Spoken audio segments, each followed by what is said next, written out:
अस्सलाम वालेकुम स्टूडेंट्स। आज हम पढ़ने वाले हैं स्पीड ऑफ साउंड यूनिट 11 का एक टॉपिक।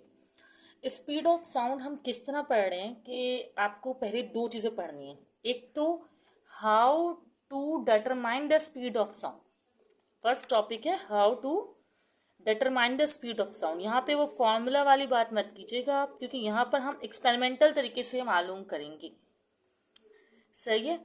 और सेकंड जो आपको पढ़ना है वो है speed of sound in different media. सही है। अच्छा, speed of sound in different medium, इसका मतलब कि स्पीड जो है वो डिफरेंट मीडियम में साउंड की चेंज होती है। सही है। अच्छा, तो ये दो पार्ट्स जो है हमें कवर करना है। अच्छा, एक और बात, determine the speed of sound जो वो हम एक्सपेरिमेंटल प्रूफ से करना है। अगर हम बुक को ही कंसिडर करें, अगर हम अपने बुक को कंसिडर करें तो इसमें कहा गया है, एक्सपेरिमेंट दिया गया है। देखें, पहला मेथड जो उन्होंने बताया है स्पीड ऑफ साउंड निकालने का, उसमें क्या है कि एक पर्सन जो है कुछ डिस्टेंस पे खड़ा हुआ है और दूसरा पर्सन स्टॉप वॉच लेकर दूसरे डिस्टेंस पे खड़ा हुआ है। मतलब इनके दरमियान में कोई डिस्टेंस है जो उन्होंने बोला 100 मीटर और मोड़ कर कंसिडर कर लें आप। सही है। अच्छा, डिस्टेंस हम फिक्स रखेंगे और डिस्टेंस को मेजर करने के लिए उन्होंने ये वाला इंस्ट्रूमेंट यूज किया है जिसका नाम है ट्वेंडल व्हील। सही है। अच्छा, इन्होंने क्या किया है कि जैसे ही ये क्लैप करेगा, ये स्टॉप वॉच में वो टाइम नोट करेगी। अच्छा, हमारे पास रीडिंग में वेरिएशन आ सकती हैं। सही है। इसने क्लैप स्टार्ट किया, इसने स्टॉप वॉच ऑन कर दी। 20 क्लैप बाद ये स्टॉप वॉच बंद कर देगी और टाइम नोट कर लेगी। सही है। अब आपको पता है कि टाइम नोट हो गया, डिस्टेंस आपको पता है 100 मीटर लिया था, टाइम भी उस लेडी ने या हमने टाइम नोट कर लिया है। तो हम क्या करेंगे, डिस्टेंस को टाइम से डिवाइड कर देंगे और हमारे पास स्पीड ऑफ साउंड आ जाएगी। अच्छा, एक और बात, ये जो 20 क्लैप्स का आया है ना, हमें इसका डिवीजन बाय 20 करना होगा। जो भी टाइम आएगा उसे डिवाइड बाय 20 करेंगे, मीन करेंगे ना, average value is taken for the time, this is then repeated. अच्छा, ये 20 क्लैप्स का टाइम नोट किया है तो ऐसे ही 4-5 बार 20 क्लैप्स का टाइम नोट कर सकते हैं। मतलब हमें लिखना जो है वो एक क्लैप का ही है, जो यहाँ टाइम टेकन लिखना है, फिर हमें स्पीड ऑफ साउंड निकल जाएगी। स्पीड ऑफ साउंड का ये वाला फॉर्मूला आप लोग पिछले चैप्टर्स में बहुत बार यूज कर चुके हैं। सेकेंड मेथड में क्या है कि ये लेडी और ये जो क्लैप कर रहे हैं, मतलब साउंड प्रोड्यूसिंग एजेंट और ये लेडी साथ ही खड़े हैं और यहाँ पर वॉल है। आपको पता है कि साउंड जो है वो मैकेनिकल है, तो वो टकरा कर वापस, अच्छा इको उसे कहते हैं जब साउंड किसी चीज से टकरा कर वापसी सुनाई दे। सही। इस तरह साउंड डबल डिस्टेंस कवर करता है। फॉर एग्जाम्पल मैं कहा 100 मीटर है ना, अगर ये तो 100 मीटर जाने में लगा, फिर 100 मीटर वापस आने में लगा, तो इसमें जो भी डिस्टेंस आप लोग रखेंगे वो डबल रखेंगे। या ऐसा करें, जो टाइम आप लोग लेंगे वो आपको हाफ करना होगा। जैसे इस लेडी ने 20 क्लैप्स का टाइम नोट कर लिया, उसका मीन एवरेज निकाले, डिफरेंट रीडिंग्स लेकर मीन एवरेज निकाल दिया, तो वो उस टाइम को 2 से डिवाइड करेगी, क्योंकि वो टाइम जो है वो यहां से यहां आकर वापसी आने का है, जबकि हमें सिर्फ ये डिस्टेंस नोट करना होता है। मतलब अगर हम इस मेथड को यूज करेंगे तो हम टाइम को 2 से डिवाइड करेंगे। सही है। अच्छा, इन्होंने ना टाइम को तो 2 से डिवाइड नहीं किया, डिस्टेंस को 2 से मल्टीप्लाई कर दिया। बात एक ही है, आप टाइम को हाफ ले लें, डिस्टेंस को डबल ले लें। 100 मीटर है तो 200 मीटर ले लें, तब भी आपका आंसर जो है करेक्ट आएगा। टाइम को हाफ कर लें। फॉर्मूला जो है एज यूजुअल यही रहेगा, बस यहाँ 2 आया है डिस्टेंस से मल्टीप्लाई करने के लिए, या आप इसे देखें तो 2 डिवाइड हो रहा है टाइम से, एक ही बात है।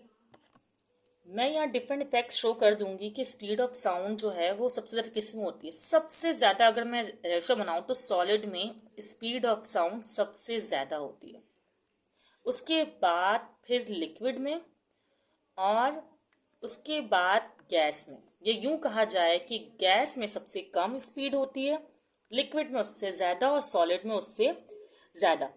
वजह क्या है? वजह क्या है कि सॉलिड के जो मॉलिक्यूल्स हैं वो टाइटली पैक्ड होते हैं, तो ट्रैवल करने में इजी होता है साउंड को, क्योंकि साउंड जो है वो मीडियम में ट्रैवल करती है। समझेंगे, इसके लिए ब्रिज का काम कर रहे होते हैं। और लिक्विड जो है उसके मॉलिक्यूल दूर होते हैं, तो दूर, जैसे कि अगर एक नदी और दूर दूर पत्थर रखे हों, तो इसलिए इसकी स्पीड जो है वो स्लो हो जाती है। गैस के मॉलिक्यूल और दूर होते हैं, इसलिए स्पीड जो है वो और स्लो हो जाती है। सही है। स्पीड, अच्छा इसके अलावा सॉलिड लिक्विड गैस मीडियम पे तो डिपेंड करती है।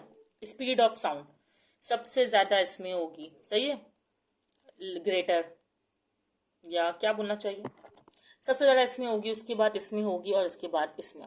अच्छा उसके अलावा भी तीन चीजों पर डिपेंड करती है, वो है प्रेशर, डेंसिटी और temperature. Speed of sound, speed of sound जो है वो तीन चीजों पे और डिपेंड करती है, प्रेशर, डेंसिटी और टेम्परेचर।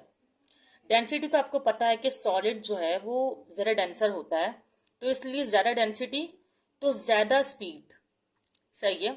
इसी तरह ज़्यादा टेम्परेचर, तो टेम्परेचर से भी डायरेक्ट रिलेशनशिप होता है स्पीड का, ठीक है, जी अपॉन एम, हाँ टेम्परेचर से भी डायरेक्ट रिलेशनशिप होता है, ज़्यादा टेम्परेचर ज़्यादा स्पीड, सही है। अच्छा टेम्परेचर ज़्यादा होगा तो प्रेशर भी ज़्यादा होगा एक्चुअली।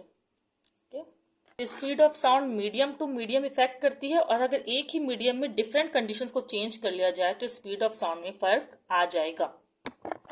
जैसे अब यहाँ पर देख लें, अभी मैं फैक्टर्स को और डिटेल में डिस्कस करूंगा। Speed of sound is defined as distance, definition है speed of sound is defined as distance which a point on a wave. Distance को यहाँ पर आपको पता है वेव लेंथ कह रहे हैं, वेव लेंथ की जो कोई वेव होती है उसके डिस्टेंस को लैम्डा बोलते हैं ना।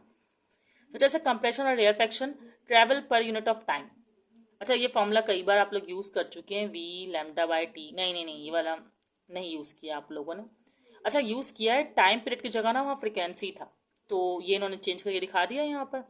टाइम पीरियड की जगह को पता है फ्रिक्वेंसी, टाइम पीरियड जो होता है वो रेसिप्रोकल ऑफ फ्रिक्वेंसी के बराबर होता है, और फिर ये वैल्यू आ जाएगी आपके पास। ये चार्ट जो है वो स्पीड ऑफ साउंड को डिफरेंट मीडिया में रिप्रेजेंट कर रहा है। अगर आप देखें सॉलिड सबसे ज्यादा स्पीड इसी में ही है, ठीक है। सॉलिड में भी डाउन टूवर्ड जा रही है, but on the basis of their nature. Liquids और कम हो रही है, फिर गैसेस में और लो हो रही है, सही है। ये एक चार्ट है जो आपको बता रहा है कि सॉलिड सबसे ज्यादा स्पीड उसके बाद लिक्विड में होती है और उसके बाद गैसेस में होती है। चलो अब हम फैक्टर्स को एक बार जरा थोड़ा सा डिटेल में डिस्कस कर लें। फैक्टर में सबसे पहला फैक्टर जो है वो है टेम्परेचर। अच्छा अगर आप देखें इस ग्राफ को तो देखें टेम्परेचर के बढ़ने के साथ साथ स्पीड बढ़ रही है, और इस फॉर्मूला को भी देखें तो ये डायरेक्ट रिलेशनशिप में है फॉर्मूला टेम्परेचर से। जैसा कि मैंने कहा था कि टेम्परेचर बढ़ेगा तो स्पीड बढ़ेगी। वजह क्या है, जब टेम्परेचर बढ़ता है तो काइनेटिक एनर्जी बढ़ जाती है मॉलिक्यूल्स की। क्या बढ़ जाती है, काइनेटिक एनर्जी ऑफ मॉलिक्यूल्स बढ़ जाती है। जब एनर्जी बढ़ती है मॉलिक्यूल्स की तो ज़्यादा तेजी से वाइब्रेट करते हैं, जिसकी वजह से क्या होती है, स्पीड ऑफ साउंड भी जो है वो बढ़ जाता है। और ये फॉर्मूला है, इस फॉर्मूले को हम न्यूमेरिकल में यूज कर चुके हैं। यहाँ पर इफेक्ट ऑफ ह्यूमिडिटी मैंने इसका जिक्र नहीं किया था। इफेक्ट ऑफ ह्यूमिडिटी का मतलब ये है कि जब हवा में ह्यूमिडिटी ज़्यादा होती है, होता है ये कि वाटर वेपर्स ज़्यादा है, वो वाटर वेपर्स क्या करते हैं, ऑक्सीजन और नाइट्रोजन गैस को रिप्लेस कर देते हैं, ठीक है। जिसकी वजह से क्या होता है, इसकी एयर की डेंसिटी कम हो जाती है। अब खुद सोचें, कम डेंसर होगी एयर तो स्पीड बढ़ेगी, इनवर्स रिलेशनशिप बता भी रहे हैं। अच्छा गैस कम डेंसर होती हैं, लिक्विड उससे ज़्यादा डेंसर होता है, उसी हिसाब से भी मीडियम, अगर आप उस मीडियम के हिसाब से देखें तब भी आपको पता है कि स्पीड का इनवर्स रिलेशनशिप आ रहा है। और अगर यहाँ एयर को देखेंगे ह्यूमिडिटी के बढ़ने की वजह से स्पीड जो है वो साउंड की बढ़ जाएगी। वजह क्या होगा कि डेंसिटी कम हो जाएगी। हमारी बुक में सिर्फ 2 ही फैक्टर्स को मेंशन किया गया है। यहाँ पर हमारा स्पीड ऑफ साउंड जो है टॉपिक मुकम्मल हो गया। समरी की जाए अगर तो स्पीड ऑफ साउंड सबसे ज़्यादा होती है सॉलिड में, उसके बाद उस सॉलिड से कम होती है स्पीड ऑफ साउंड लिक्विड में, उसके बाद उससे कम होती है गैस में। और उसके अलावा स्पीड ऑफ साउंड जो है वो आपकी प्रेशर, डेंसिटी और टेम्परेचर पर भी डिपेंड करती है। और स्पीड ऑफ साउंड निकालने के लिए जो फॉर्मूला हम यूज़ करते हैं वो है v = frequency multiply by wave length. इसको तो अच्छे से जानते हैं आप लोग, सही है। तो यहाँ पर हमारा स्पीड ऑफ साउंड वाला जो टॉपिक है वो क्लियर हो गया है। कोई क्वेश्चन हो तो कमेंट सेक्शन में पूछ लीजिएगा। अल्लाह हाफिज़ स्टूडेंट्स।